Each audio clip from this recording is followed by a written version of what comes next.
안녕하세요. 안녕하세요. 예, 빅퀘스천의 강연을 맡은 김헌입니다. 혼자 오신 거예요? 네, 대표로 왔습니다. 그렇습니까? 네. 예, 이게 1대1로 하는 것도 굉장히 의미가 있는 것 같습니다. 예, 오늘 우리가 이 프로그램의 제목부터 한번 생각을 해봐야 될 텐데, 빅퀘스천이라고 그랬잖아요. 다른 말로 하면은 중요한 질문이라는 뜻도 되잖아요.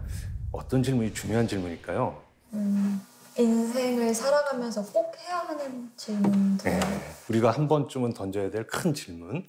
내가 왜 살아야 되는가? 어떻게 사는 게 좋은 삶인가? 또는 이 우주와 자연, 역사 이런 것들을 묻는 게 큰 질문이라고 할 수 있겠죠. 자, 제가 일단 준비한 자료를 한번 보도록 하겠습니다. 제가 공부한 내용이 서양 고대 그리스 로마 쪽이거든요. 그중에서 가장 유명한 사람으로 꼽을 수 있는 사람이 이분인데 혹시 누군지 아시겠어요? 소크라테스. 예, 맞습니다. 이분이 하신 말씀 중에 아직도 기억에 남는 게 있어요. 그게 뭐냐면 숙고하지 않는 삶은 살 가치가 없다. 이런 내용이에요. 근데 여기서 숙고한다는 게 뭘까요? 깊이 고민하는 그렇죠. 깊이 고민하는 거겠죠. 이게 왜 이럴까? 이게 왜 저럴까? 또는 이걸 왜 해야 하는가? 이걸 하면 무엇이 있을까? 결국 깊이 생각하고 숙고한다는 것은 질문을 던지는 거라고 할 수 있죠. 그러니까 이 말은 다르게 바꿔 말하면은 질문하지 않는 삶은 살 가치가 없다. 이렇게 바뀔 수 있을 것 같아요. 그렇죠? 질문이라고 한다면은 우리가 무엇인가를 궁금해하면서 던지는 질문 거잖아요. 근데 이 질문을 던진다는 건 궁금하다는 뜻이고, 궁금하다는 것은 상대나 대상에 대한 어떤 애정을 전제하고 있겠죠. 그걸 좋아하고 사랑하니까 궁금하고 궁금하니까 질문을 던지고.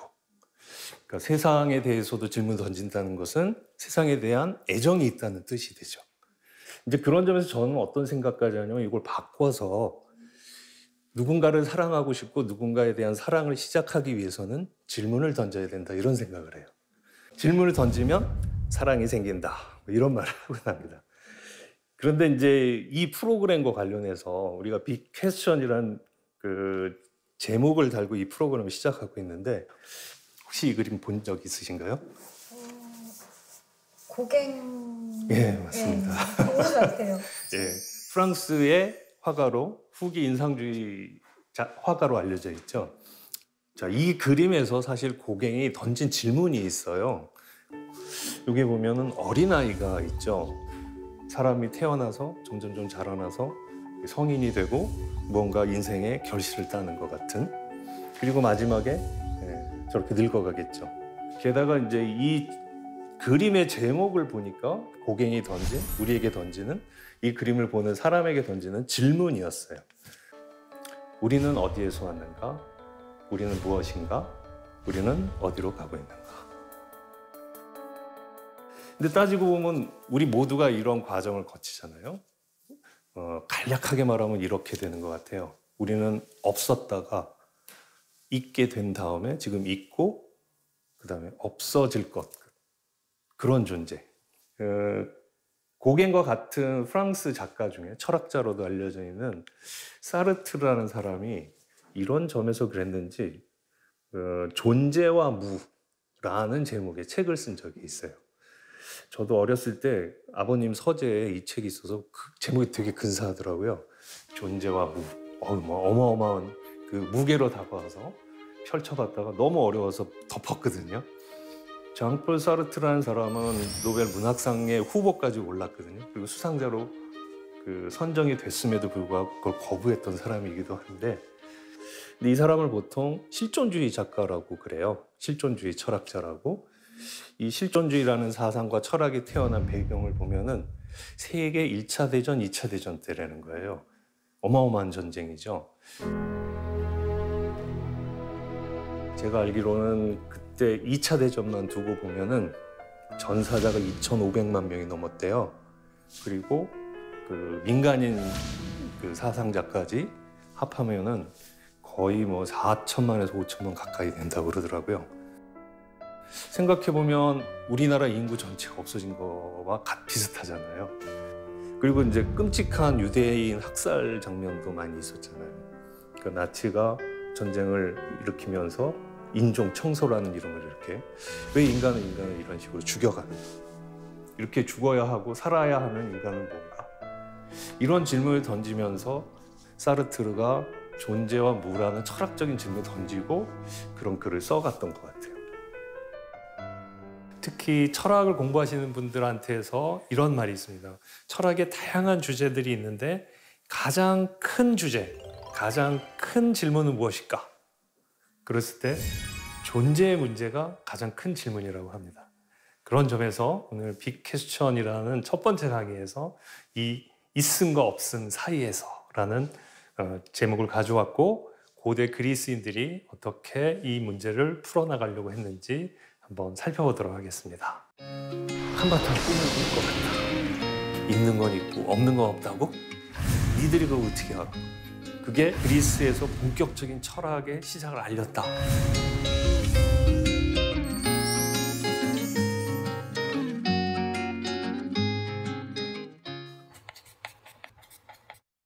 이런 말 들어보셨어요? 시장에서 들어온 거예요? 시장에서 어떻게? 없는 거 빼고 다 있다. 아, 없는 거 빼고 다 있다. 있는 건 다 있다. 이러면서요. 있는 건 있고 없는 건 없다. 너무나 뻔한 말이죠. 근데 이게 서양 철학사에서 그 형이상학 또는 존재론을 처음 연 아주 중요하고 결정적인 말이래요. 이 말을 했던 사람의 이름이 바로 파르메니데스라는 사람입니다. 처음 들어보시죠? 네. 이 파르메니데스라는 사람은 기원전 6세기 후반에서 기원전 5세기 초반에 그리스에서 활동하던 사람인데 원래 태생은 지금의 이탈리아 반도 쪽이에요. 근데 옛날에 이탈리아는 고대 그리스의 식민지였었거든요. 그래서 이 사람이 살던 시기 그리고 이 사람의 상황을 생각해 보면 아까 제가 2차 대전을 보여드렸던 것처럼 이 사람의 삶도 전쟁의 와중에 있었던 것 같아요. 있었던 걸로 보여집니다. 근데 그 상황에서 이 사람도 고민을 했겠죠. 내가 살아있다는 건 뭔가? 그리고 있다는 게 뭘까? 그래서 이 사람이 결론을 내린 게 있는 건 있고 없는 건 없다는 거예요. 너무 뻔하죠. 우리도 뭐 산은 산이고 물은 물이다 이런 말이 있는데 성철 스님이셨죠. 그분이 오랜 수련을 통해서 던진 말이었기 때문에 우리가 그 말에 귀담아 듣고 있죠. 산은 산이고 물은 물이다. 그런 인상을 주죠. 있는 건 있고 없는 건 없다. 근데 이 사람이 이걸 주장하면서 아주 특이한 결론을 내게 돼요. 있는 건 당연히 있는 거고 없는 건 당연히 없는 거고. 그렇죠. 이걸 부인할 수는 없죠. 논리적으로. 이 논리적으로 부인할 수 없는 이 말을 가지고 이 사람이 뭐라고 했냐면 그래서 그 어떤 것도 생겨날 수가 없다. 이해되세요? 생겨난다는 게 뭔가 잘 생각해 보면 우리가 태어나는 것도 마찬가지고 없었던 것이 있게 되는 게 생겨나는 거죠. 없었던 것이 있게 된다. 근데 아까 이 사람이 있는 건 있고 없는 건 없다고 그랬잖아요. 없는 걸 빼버리고 있는 것만 남죠. 그러면 생겨난다는 걸 설명할 수가 없겠죠. 이해되셨어요? 네. 그러니까 있는 건 절대로 생겨날 수가 없다는 거예요. 그 반대로 없어지는 것, 소멸하는 것은 가능할까? 이 사람이 이걸 질문 던졌어요. 그러면 우리가 소멸한다는 건 어떤 의미인가 생각해 보면은 있던 것이 없게 되는 거죠. 근데 이것도 첫 번째 그 명제로부터 말을 하면 있는 건 있으니까 놔두고 없는 건 없으니까 빼버려야 되잖아요. 그럼 남는 건 있는 거.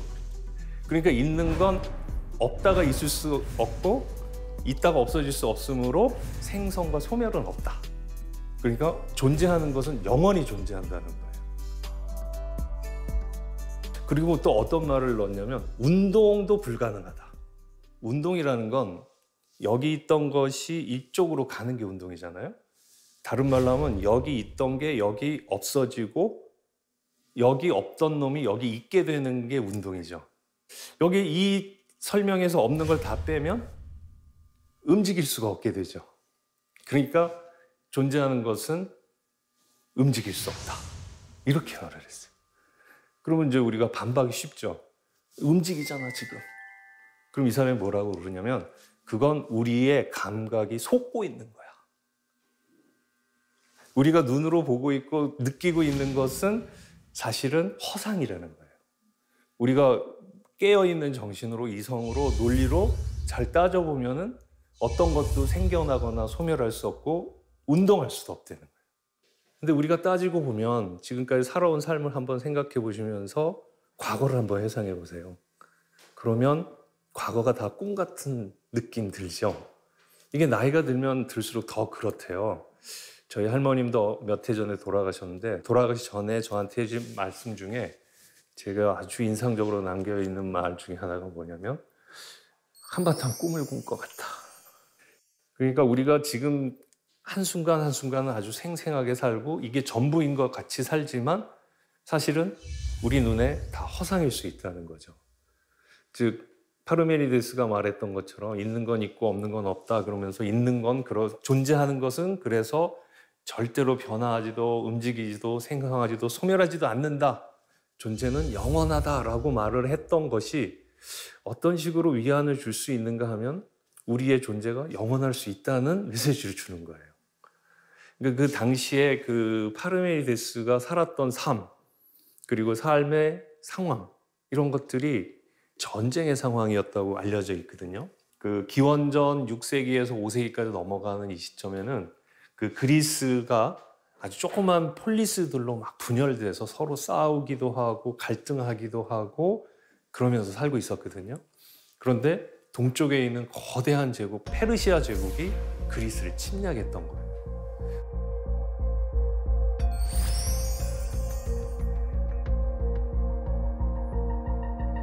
혹시 영화 300 보셨나요? 예. 그 300의 배경이 되던 시기가 바로 이 시기였던 거예요. 이 전쟁의 와중에 가장 두려운 게 뭘까요? 죽음. 그렇죠. 아마도 파르메니데스도 똑같은 고민을 했을 거예요. 내가 지금 살아있으나 살아있는 게 영원하지 않고 나도 언젠가 먼지처럼 없어질지도 모른다. 떨어진 낙엽처럼 이 삶을 끝낼 수도 있구나. 또 하나의 격동기가 있는데 이거는 이제 파르메니데스 다음 세대쯤의 시기거든요. 그 페르시아 제국이 그리스를 침략해 왔을 때 아테네와 스파르타가 힘을 합해서 페르시아를 몰아냈었어요. 근데 페르시아를 몰아내고 나니까 아테네랑 스파르타가 그리스 내부에서 주도권을 가지고 또 싸우는 거예요. 그걸 펠로폰네소스 전쟁이라고 하는데 근데 이 전쟁이 시작되고 얼마 후에 바로 아테네에는 지금 우리 코로나19의 고통을 겪는 것처럼 역병이 돌았어요. 그래서 수많은 사람들이 죽어갔고 이 당시에 아테네의 최고 지도자였던 페리클레스라는 사람이 있었는데 이 사람도 그냥 이 역병에 걸려서 죽고 말았어요. 아테네 혼란에 빠지고 이 역병은 수십 년 동안 계속 지속이 됐었대요. 전쟁과 질병으로 사람들이 죽어갈 때 이 죽음의 공포에서 벗어나면서 어떻게 영원히 살 수는 없는 것일까 이런 갈망이 있었지 않았겠어요? 아마 파르메데스의 이런 생각은 이런 고통의 와중에 있는 사람들에게 어떤 희망의 메시지가 되어 주었지 않았을까라는 생각이 해요. 지금 우리가 태어나고 살아있고 언젠가 죽어버릴지도 모르는데 이 모든 것이 다 허상일 수 있다. 우리의 존재는 하나로서 영원할 수 있다. 이런 메시지가 논리적으로 뿐만 아니라 사람들의 심정에 다가왔을 것 같아요. 그래서 많은 사람들이 파르메니데스의 얘기를 가지고 많은 생각을 하고 그게 그리스에서 본격적인 철학의 시작을 알렸다. 이렇게까지 해석하는 사람들이 있어요.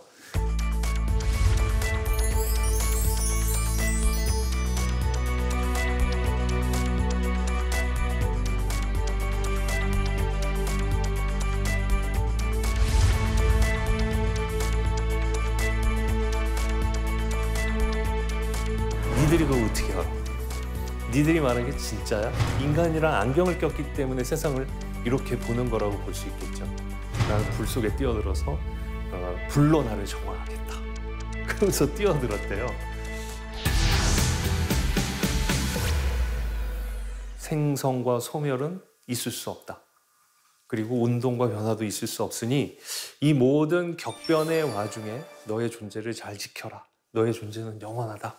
이런 메시지가 어떤 위안이 될 수도 있지만 이 위안이 정말 위안이 될 수 있을지 또 반성하는 사람들이 생겼겠죠. 그래서 제가 공부한 바에 의하면 이런 사람이 있었어요. 헤라클레이토스라는 사람이 있었는데 이 사람은 지금의 터키 지방에 있는 에페소스라는 도시 출신이에요. 근데 이 사람은 파르메니데스 얘기를 쭉 들어보고 있는 건 있고 없는 건 없다고? 뭐 그 말은 인정할 수 있지만 그렇다고 생성소멸이 없다고? 내가 보니 세상은 그렇지 않아. 그래서 완전히 정반대되는 얘기를 했어요. 이 사람의 주장은 이런 겁니다. 모든 것은 다 변한다. 어떤 것도 그대로 있지 않다. 변하지 않고 운동하지 않는 것은 없다. 그러면서 그런 속성을 가장 많이 갖고 있는 것으로 이 사람은 불을 꽂고선 이 세상 만물의 근원은 불이다. 그래서 모든 사물은, 모든 존재하는 것들은 불처럼 항상 꿈틀대고 움직이고 생성하고 소멸한다. 이런 식으로 설명을 했어요. 이 설명이 과연 사람들에게 또 어떤 메시지로 전해졌을까요?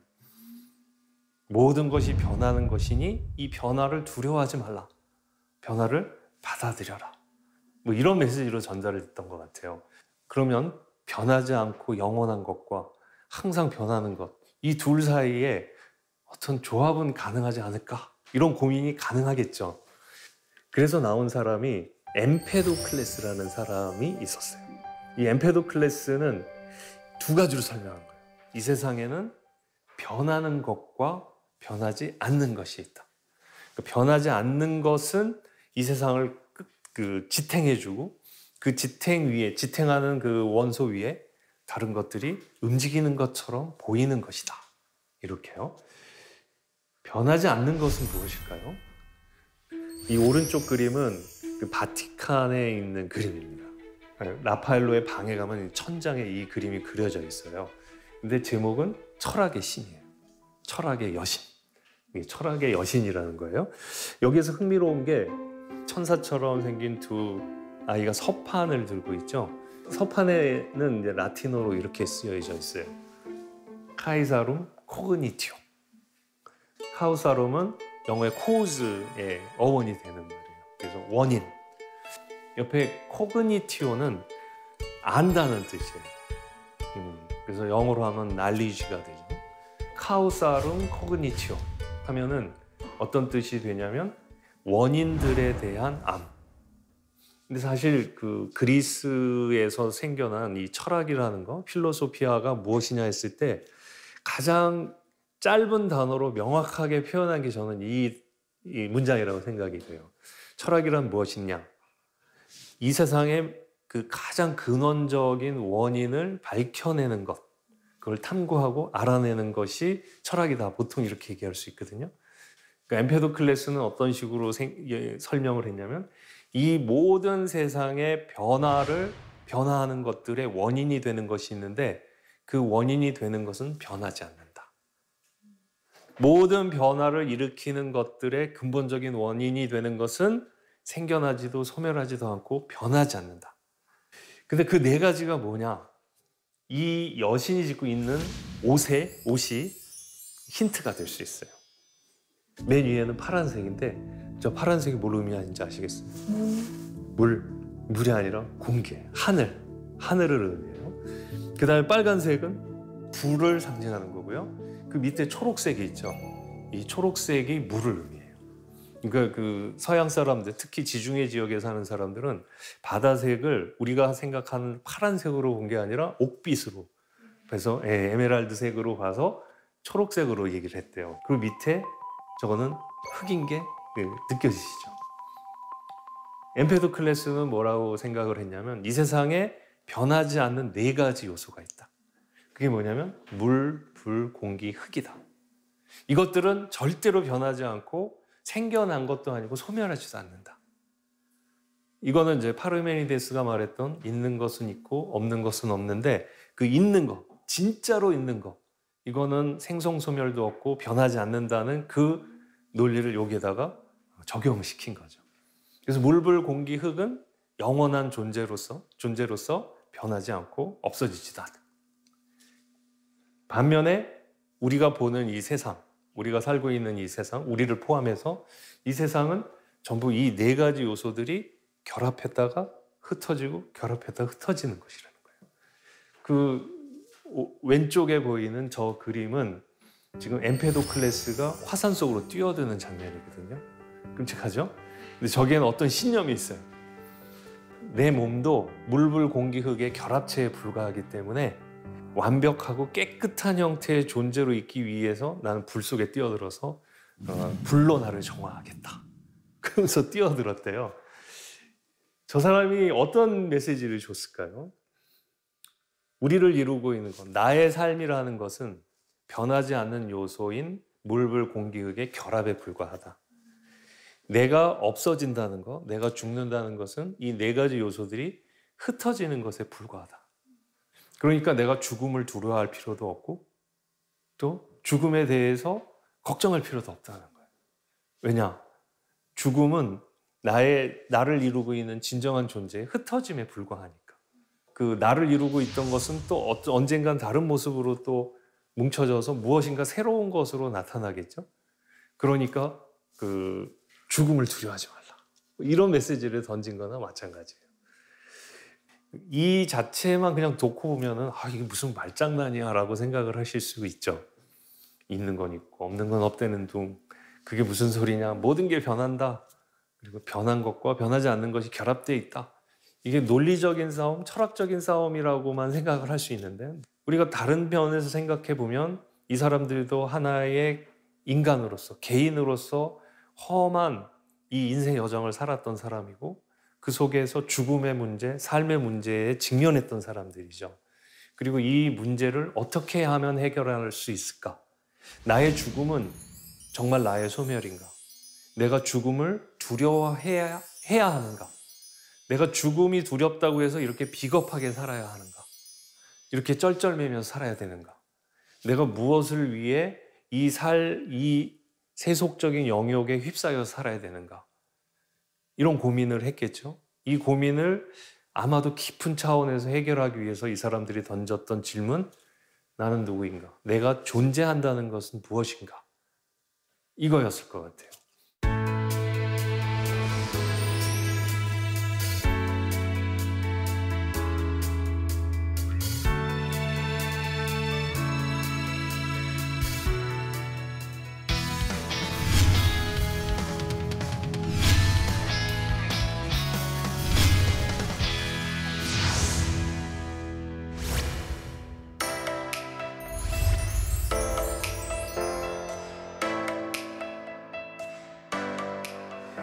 그런데 그 다음에 이런 논의들 가지고 쭉 얘기를 하니까 여기에 대해서 또 곰곰이 생각하면서 니네들이 얘기한 게 맞을까? 하고 또 질문을 던진 사람이 있었어요. 그 사람의 이름은 프로타고라스라는 사람인데요. 이 그림에서는 지금 나무를 잘 정돈하는 사람으로 그려져 있어요. 어느 날 저 사람이 나무를 잘 정돈하는 걸 보고서 지나가던 유명한 철학자가 너는 내 밑에 와서 공부를 하면 어떻겠니? 그래서 공부를 시작했다고 하는데 이 사람이 했던 가장 유명한 말 중에 하나가 인간은 만물의 척도라는 말이에요. 무슨 말인지 감이 오시나요? 인간이 중심이다? 모든 판단한 건 인간이 중심이 될 수밖에 없다는 거죠. 그리고 다른 말로 하면은 저거는 두 가지로 해석이 되는데 나 개인이 세상을 판단하는 척도가 된다는 거죠. 어떤 말을 했냐면 있는 것은 있는 것에 대해서, 없는 것은 없는 것에 대해서 인간은 만물의 척도다. 즉 이 사람도 무엇을 고민했냐면 앞선 철학자들의 논의를 가지고 고민한 거예요. 있는 건 있고 없는 건 없다고? 변하지 않는 건 없고 모든 것이 변한다고? 변하는 것과 변하지 않는 것이 결합하면서 이 세상을 만든다고? 이 사람 얘기를 한마디로 얘기하면 니들이 그거 어떻게 알아? 니들이 말하는 게 진짜야? 라고 할 수 있죠. 그래서 그 앞에 붙은 말이 아주 의미가 있습니다. 있는 것은 있는 것에 대해서, 없는 것에 대해서는 없는 것으로. 이걸 판단하는 것은 인간의 척도가 된다는 거예요. 즉 이건 또 다른 말로 하면은 개인이 척도가 된다. 너는 그렇게 생각해라. 나는 이렇게 생각한다. 이런 식으로 가면은 소위 말하는 상대주의라는 게 나오겠죠. 근데 이걸 좋게 말하면 너의 생각은 너의 생각으로 내가 존중해 주되 나의 생각은 나의 생각으로 가져갈 수 있다. 이런 말로 바꿔 말할 수가 있겠죠. 결국 모든 것을 판단하는 것은 인간이 기준이 되거나 또는 인간을 이루고 있는 한 개개인이 판단의 기준이 되는 거니까 우리가 섣불리 무엇이 진리라고 말하지도 말고 그걸 가지고 다른 사람을 억압하지도 말자는 쪽으로 가게 되죠. 아주 간단한 예로 들면 이래요. 지금 이 모니터가 있죠. 사각형으로 보이는 거 맞죠? 네, 여기 배경은 초록색인 거 맞죠? 근데 이거는 정말일까요? 잠자리가 이걸 본다면 어떨까요? 잠자리 아시죠? 예, 이 눈이 거의 투구처럼 양쪽에 있고 눈동자가 수도 없이 수십만 개라는 얘기 제가 들었어요. 그러면 다초점이겠죠. 다초점을 가진 잠자리가 보는 거 이걸 사각형으로 볼까요? 우리는 장담할 수가 없죠. 우리가 이런 모습으로 세상을 보는 거는 태어나면서부터 인간이라는 선글라스를 꼈기 때문에, 인간이라는 안경을 꼈기 때문에 세상을 이렇게 보는 거라고 볼 수 있겠죠. 그리고 이게 초록색이라고 그러는데 사실 우리가 색을 판단하는 것도 각각 개개인마다 좀 다르다고 그러더라고요. 네, 제가 생각하는 초록색과 이걸 보는 다른 분들의 초록색과 자경 씨가 보는 초록색이 다를 수 있겠죠. 그렇다면 전체적으로 인간이 척도라고 할 수 있지만 좀 더 좁혀 들어가 보면 개인이 척도가 되는 거죠. 그러면 무엇이 옳은 일인가? 무엇이 나에게 이득이 되는가? 인생은 어떻게 살아야 되는가?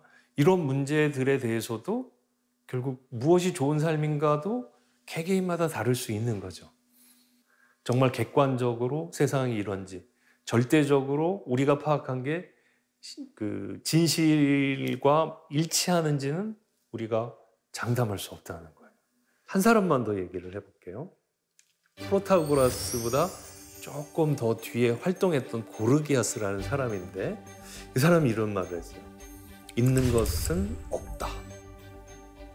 있다 해도 알 수 없다. 안다 해도 말할 수 없다. 자, 있는 것은 없다? 이 말이 되나요? 안 되는 거 같죠? 있는 건 있고 없는 건 없는 건데, 즉 파르메니데스의 말을 우리가 머릿속에 갖고 있기 때문에 있는 것이 없다 그러면 말이 안 돼요. 그렇죠? 있는 건 있고 없는 건 없지. 뭐 있는 게 왜 없어? 이럴 수 있잖아요. 근데 이 사람이 말한 건 네가 말한 있는 게 파르메니데스가 말한 있는 거는 변하지도 또 운동하지도 생성소멸하지도 않고 절대적이고 영원한 거라고 그랬잖아. 그런 게 어딨어? 파르메니데스 당신이 말한 있는 거 그런 건 없다. 설령 그런 게 있다 해도 인간은 알 수 없다. 우리가 아는 건 뭐냐면 아까 프로타고라스처럼 우리가 척도가 돼서 내린 판단에 불과한 거죠. 이걸 직사각형으로 보고 초록색으로 보는 건 이런 감각기관을 가진 인간의 판단일 뿐이지 정말 절대적으로 그러냐? 그거 알 수 없다는 거죠. 설령 안다고 쳐도 말할 수가 없다. 말하는 순간 왜곡이 되니까. 이 사람. 그런 경험 있으시죠? 내 생각을 전달했는데 상대방이 다르게 받아들이잖아요. 우리는 분명히 대화를 나누고 의사소통을 한다고 생각하는데 사실 서로를 오해하고 있는 거죠. 내 말 알아들었어? 했는데 응 했는데 알아들은 게 아니죠. 그러니까 우리의 소통은 대부분이 오해다. 이런 말도 가능하죠. 그래서 한마디를 더 붙일 수 있을 것 같아요. 고르기아스는 여기까지 말했는데 말한다 해도 이해하는지 확인할 수가 없다. 그렇죠? 있는 건 없고 있다 해도 알 수 없고 안다 해도 말할 수 없고 말한다 해도 정확하게 내 뜻을 다 이해시킬 수 없다. 그럼 뭐 해야 되죠? 고르기아스는 그래서 저 사람 저 완전 허무주의자다. 저 사람 회의주의자다. 그래서 어쩌라는 거냐. 그러면서 비판을 많이 받았었는데 그러니까 우리가 이런 한계를 알고 살아가자는 거예요. 이런 한계를 알고 괜히 뭐 정말 절대적인 존재가 있는 것처럼 우리가 생각하지 말자. 그리고 그런 게 있다고 해도 우리가 모를 수밖에 없는, 정확하게 알 수 없는 그런 우리의 인간의 한계를 인정하자. 우린 너무나 어떤 확신에 사로잡혀서 그 확신을 가지고 다른 사람을 강요하고 그 속에서 분쟁이 생기고 갈등이 생기잖아요. 그런데 이런 자세로 서로를 이해하고 나의 한계를 인정한다면 많은 문제는 해소될 수 있지 않을까.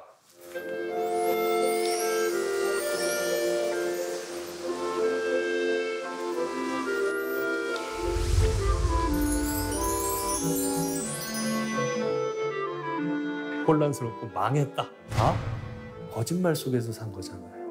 정말 옳다고 끝까지 붙들고 갈 수는 없는 일이라는 생각을 할 수 있죠. 이때 당시에는 아테네를 비롯해서 많은 도시들이, 그리스의 도시들이 민주주의를 실천하던 시기거든요.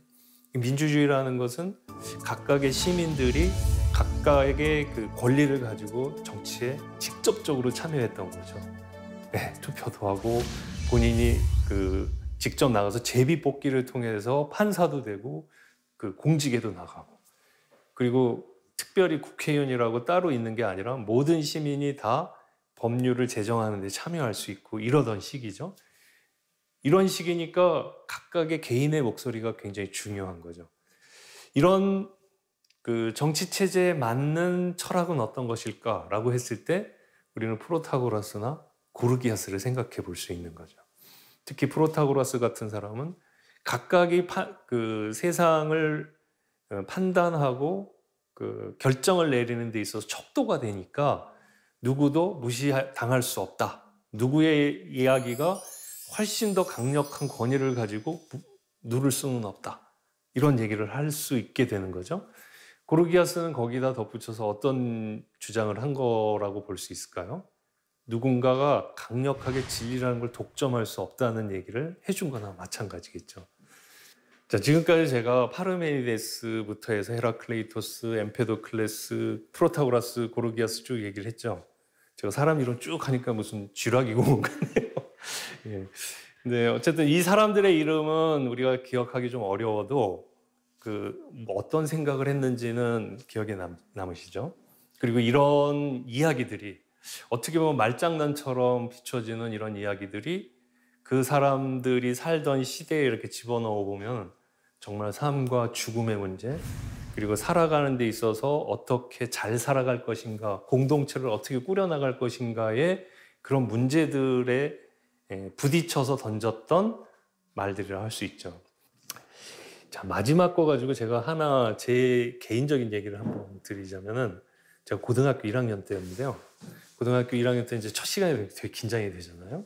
화학 시간이었는데 들어갔더니 화학 선생님이 들어오셔서 이런 말씀을 하시는 거예요. 자기소개를 다 끝내신 다음에 내가 지금부터 1년 동안 너희들에게 가르칠 이 내용은 너희들이 내 나이가 됐을 때 거짓말이 될 수도 있는 것들이다. 제가 그걸 들었을 때 기분이 어땠는지 짐작이 되세요? 혼란스럽고 망했다. 우리 화학 선생님 이상한 분이다. 이런 생각을 했었어요. 그런데 그 말이 떠나지 않는 거예요. 지금 이 선생님이 가르치는 것이 내가 선생님 나이가 됐을 때 거짓말이 될 수도 있다? 틀릴 수 있다는 거죠. 나중에 대학에 와서 과학 철학 공부도 하고 그러고 보니까 유명한 책이 있죠. 토마스 쿤의 과학혁명의 구조라는. 그러니까 어느 시기에 진리라고 통했던 과학적인 지식과 그 패러다임이 완전히 무너지고 새로운 게 나온다는 거죠. 이게 진리로 통하다가 또 그게 무너지고 다른 게 진리로 통한다는 거예요. 그러면 틀린 걸로 버려진 그 시대에 살았던 사람들은 다 거짓말 속에서 산 거잖아요. 그러니까 어떻게 보면 지금 우리가 진리라고 생각하고 과학적인 지식이라고 한 것도 어느 순간에 무너질 수 있는 것이라는 생각을 안 할 수가 없는 거죠. 대체로 이런 말 하죠. 당대 통하는 과학적 지식이나 진리라는 것은 당대 과학자들이 합의한 사항에 불과하다. 그러니까 그런 점에서 이 과학적 지식도 그렇고 인류가 만들어낸 문명도 이런데 우리가 살아가면서 내 개인적으로 내렸던 판단들이 정말 옳다고 끝까지 붙들고 갈 수는 없는 일이라는 생각을 할 수 있죠.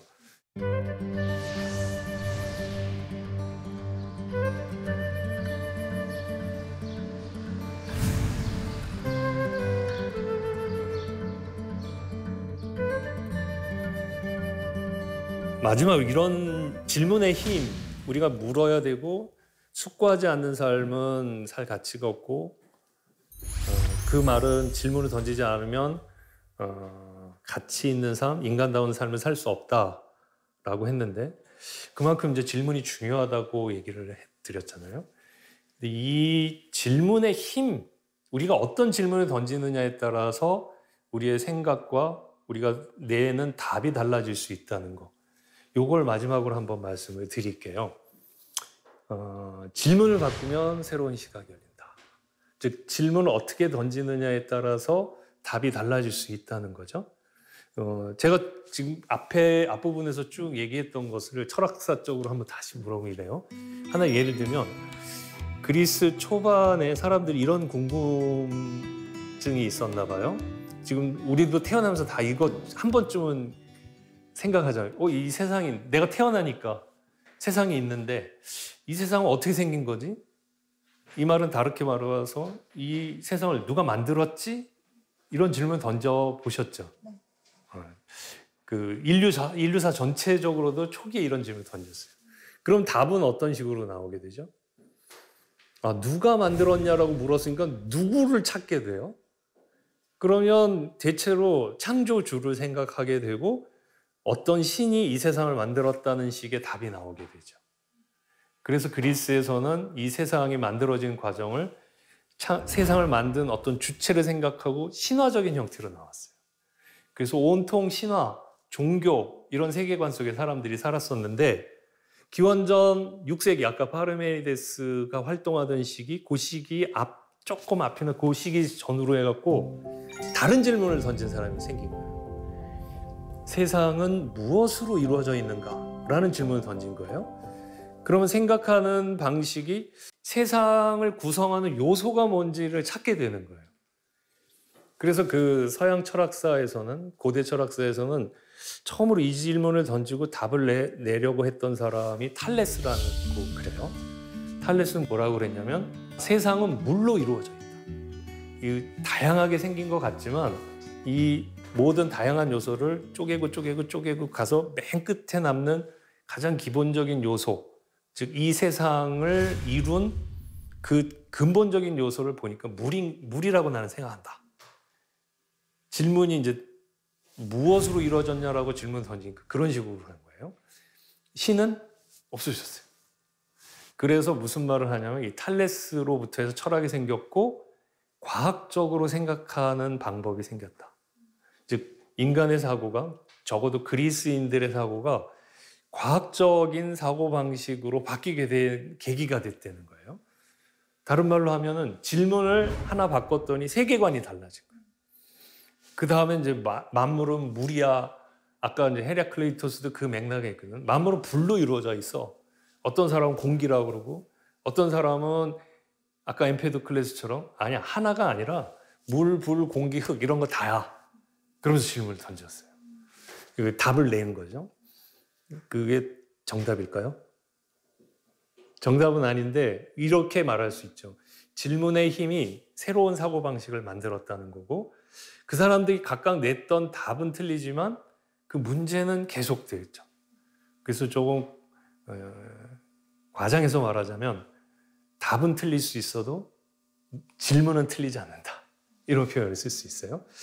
자, 그런데 아까 제가 처음에 소개했던 파르메니데스는 아주 근본적인 질문을 던졌어요. 도대체 있다는 게 뭐냐? 이 세상이 있는데 이 세상을 누가 만들었냐? 무엇으로 이루어졌냐라고 질문을 던졌는데 니네들이 다 있다는 것 갖고 얘기하는데 있다는 게 뭐냐? 질문을 바꾼 거예요. 그러니까 좀 더 깊은 차원으로 가서 정말 세상이 움직일 수 있느냐? 우리가 보는 이 세상이 허상이냐? 진상이냐? 이런 사고를 하게 된 거예요. 굉장히 깊숙하고 심층되고 차원이 높은 질문으로 바뀌어진 거죠. 그런데 아까 고르기아스 얘기도 했지만 그래 좋아. 세상이 이걸로 이루어졌고 저걸로 이루어졌고 또 뭐 있다는 게 이거고 저거 없다는 게 이거고 그렇게 말들 많이 하는데 그렇다는 사실을 우리가 어떻게 알지? 네가 아는 게 사실이야? 하고 묻는 거예요. 즉 인간의 인식이, 지식이 어떻게 구성되는가라는 질문으로 바뀐 거예요.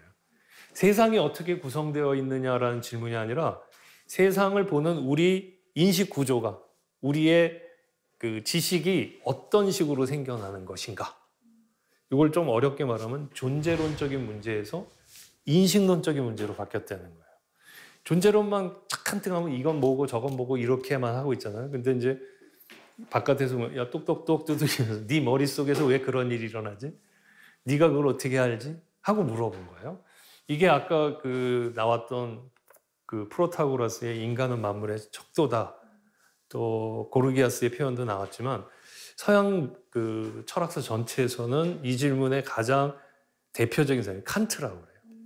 칸트는 우리의 인식이 어떻게 만들어지는지 그것부터 따져보자. 세상에 대한 그 관심은 잠깐 접어두고 세상을 파악하는 우리의 인식의 그 비밀을 한번 캐보자. 이런 식으로 질문을 던진 거예요. 즉 질문을 바꾸자 세상을 보는 눈이 달라진 거죠.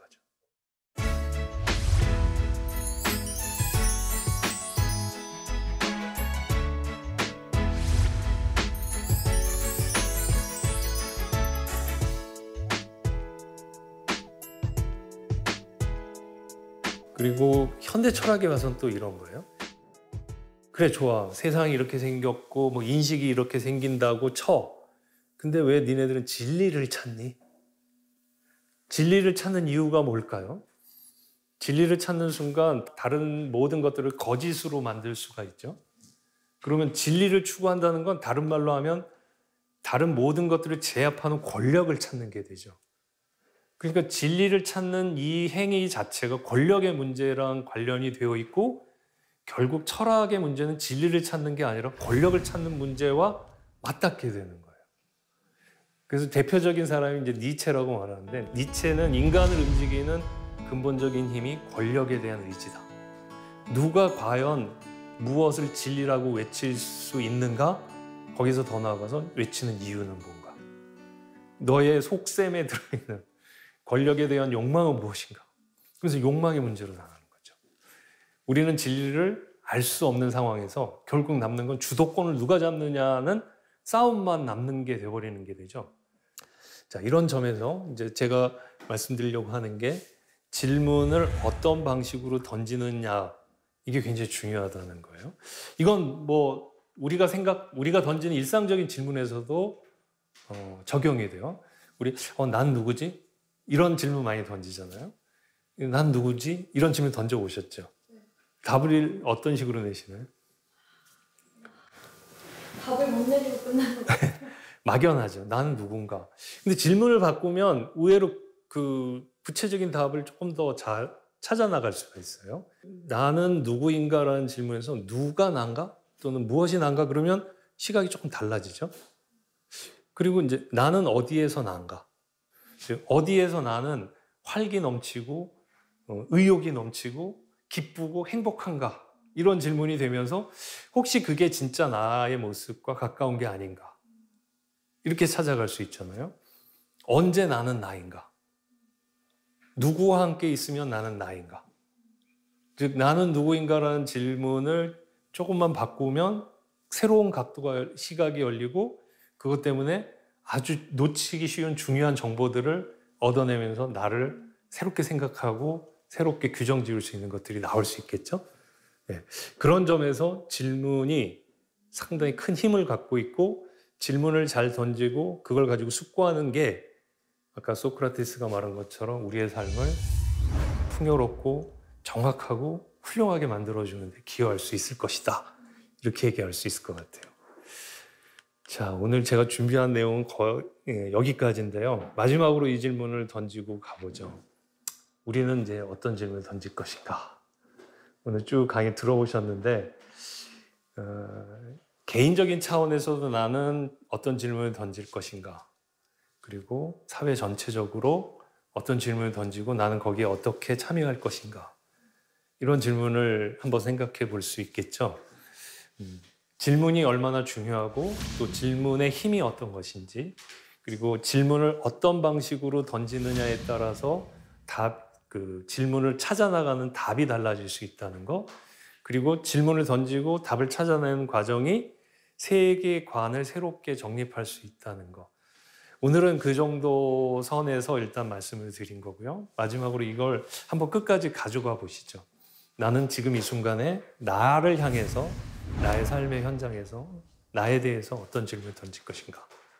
그리고 내가 살고 있는 이 세상에 대해서 어떤 질문을 어떻게 던질 것인가. 이걸 한번 생각해 보시면 좋을 것 같습니다. 오늘 강연은 여기서 마치도록 하겠습니다.